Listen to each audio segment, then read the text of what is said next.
Hey everyone, welcome to new drawing tutorial. आज ड्रॉ करेंगे सरस्वती माँ को, क्योंकि सरस्वती पूजा आ रहा है बहुत जल्दी। तो यहाँ पर आज होगा आउटलाइन ड्राइंग। पेपर यूज कर रहा हूँ A3 साइज, उसे ऐसे 4 हिस्सों में डिवाइड कर लिया। अब उसके हिसाब से बॉडी का डिफरेंट डिफरेंट पोर्शंस कहाँ पे होगा वो मैं मार्क कर रहा हूँ। फेस का डबल होगा यहाँ पर कमर तक, तो यहाँ पर फेस का जितना भी लिया उसका डबल ले लिया कमर तक, तो वहाँ पर वैसे मैंने मार्क कर लिया। अब उसके नीचे यहाँ पर जो लेग्स का पोर्शन है वो होगा, पर उसके पहले यहाँ पर फेस का जो पोर्शन है उसको थोड़ा हल्के से यहाँ पर मार्क कर देंगे।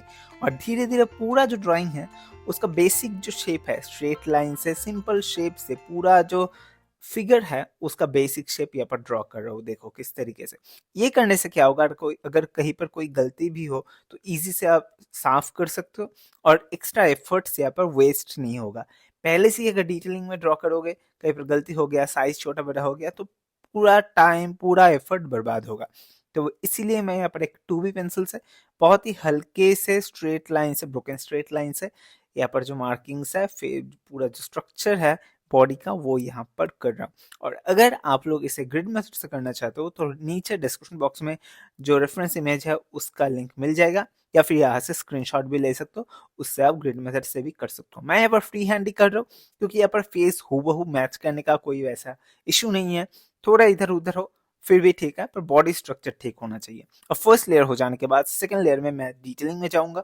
फेस को वैसे डिवाइड कर लिया, फोरहेड का पोर्शन, नोज का पोर्शन एंड नोज से लेके चिन तक, ये 3 हिस्सा सेम साइज का होगा।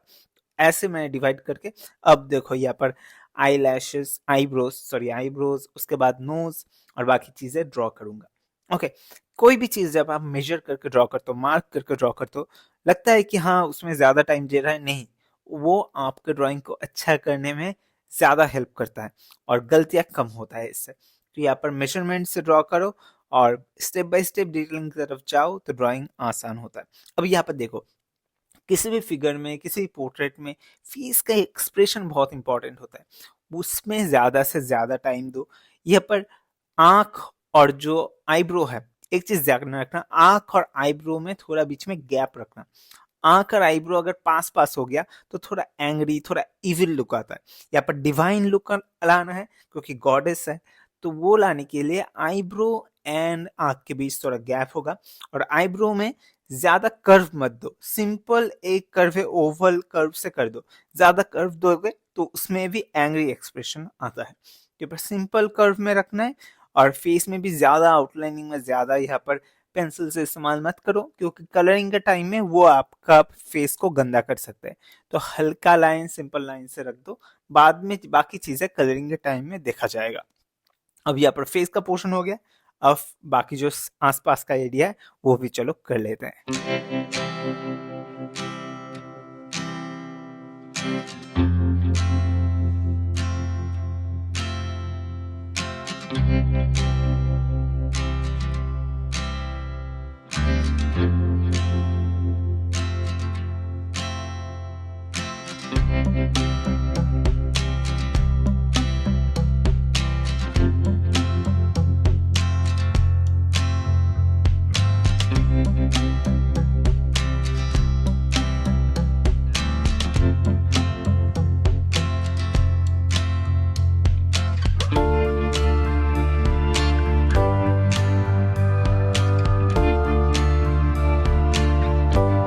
हाथ जब ड्रॉ कर रहे हो सबसे पहले आप जो फिंगर्स का पोर्शन है वहां से शुरू करो। बहुत लोग देखता हो कि शोल्डर से शुरू करके फिर एकदम एज की तरफ आता है, नहीं, हाथ का उंगली, पाम, वो सारी चीजें फिंगर्स पहले ड्रॉ करो, उसके बाद उसको शोल्डर के साथ ज्वाइन करो। जैसे यहाँ पर करो, दोनों हाथ में मैंने वैसे ही किया।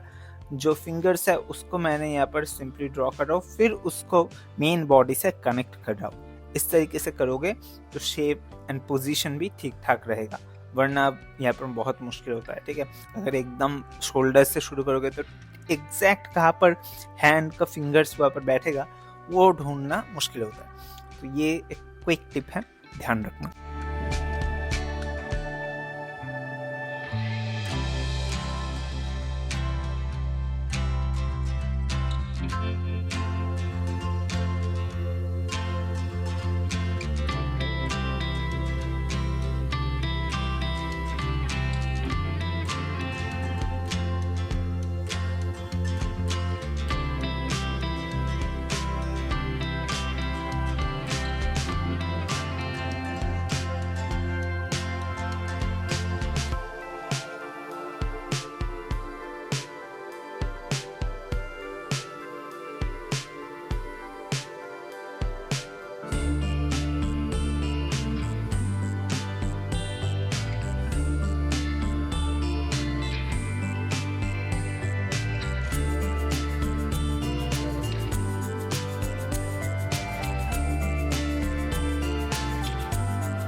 यहाँ पर क्योंकि पूरा ड्राइंग मैं कलर पेंसिल से करने वाला हूँ, तो ग्रेफाइट से जो भी लाइन दे रहा हो वो साफ सुथरा रखो, क्योंकि ग्रेफाइट के साथ कलर पेंसिल मिक्स होकर एक गंदा सा एक मडी सा टोन क्रिएट होता है। तो ज़्यादा लाइन मत रखो, और जब जाके कलरिंग करूँगा तो भी ये जो लाइन्स है इसको थोड़ा इरेज करके हल्का कर लेना है।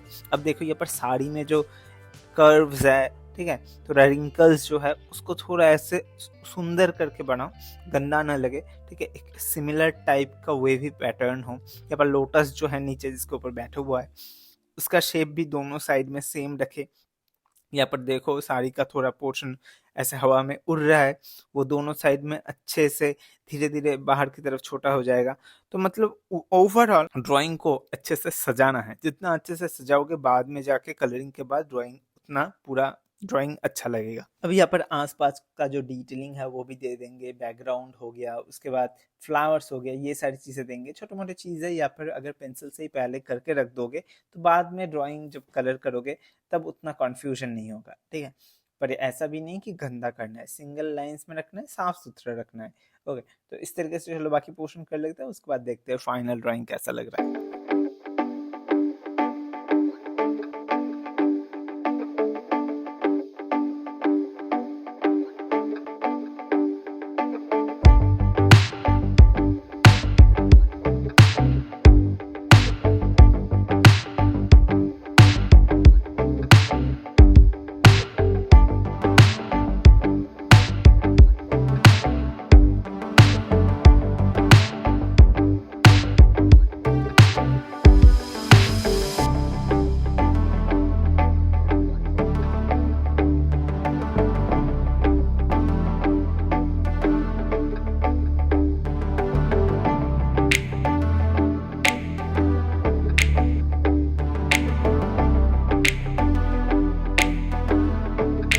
तो ड्राइंग हो गया है डन। रेफरेंस फोटो मिल जाएगा नीचे डिस्क्रिप्शन बॉक्स में, या फिर मेरा इंस्टाग्राम पर भी चेकआउट कर सकते हो।